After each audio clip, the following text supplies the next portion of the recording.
नमस्कार। आज आपण पितांबरी पावडरचा यूज कसा करायचा हे आज बघणार आहोत।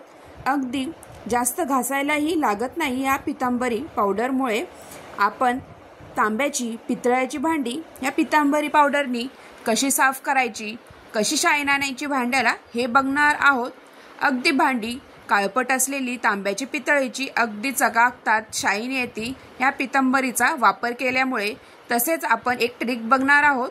ही पितांबरी पावडर लावताना आपल्याला जास्त घासायलाही लागत नाही। चला मग आपण ह्या पितांबरी पावडरचा यूज कसा करायचा ते बघणार आहोत।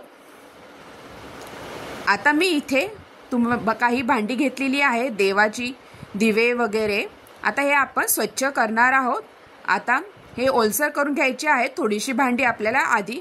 नंतर पितांबरी पावडर आपल्याला ह्या सगळ्या भांड्यांना, पितळाच्या तांब्याच्या भांड्यांना लावून घ्यायचे आहे।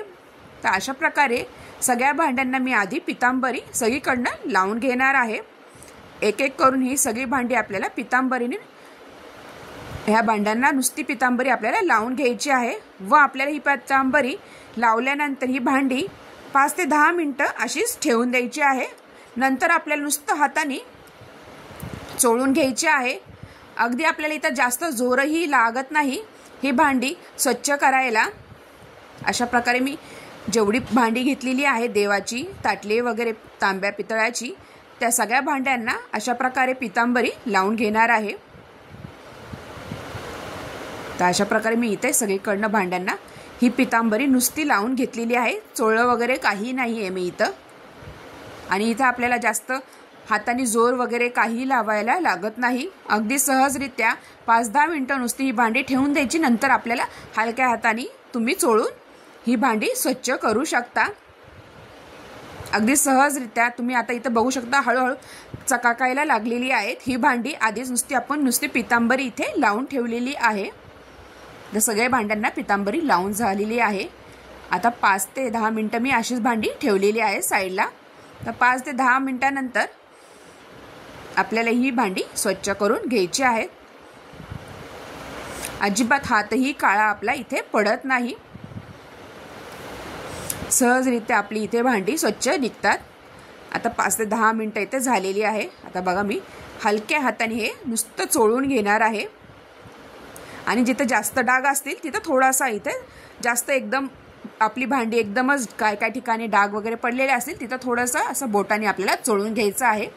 अशा प्रकारे इथे सहजरित्या पितांबरी लावल्यानंतर आपली ही तांब्या पितळाची भांडी अगदी सहजरित्या स्वच्छ होतात। 5 ते 10 मिनिटं आपल्याला फक्त इथे भांड्यांना पितांबरी आधी लावून ठेवायची आहे। तर बघा, इथे स्वच्छ झालेले आहेत। अशाच प्रकारे आपल्याला इथे बाकीची ही भांडी आता नुसती चोळून घ्यायची आहेत।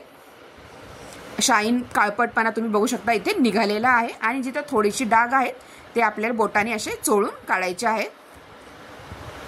तर मी जास्त जोरही लावत नाही, हाताला हलक्या हातानेच इथं भांडी इथं चोळून घेणार आहे बघा।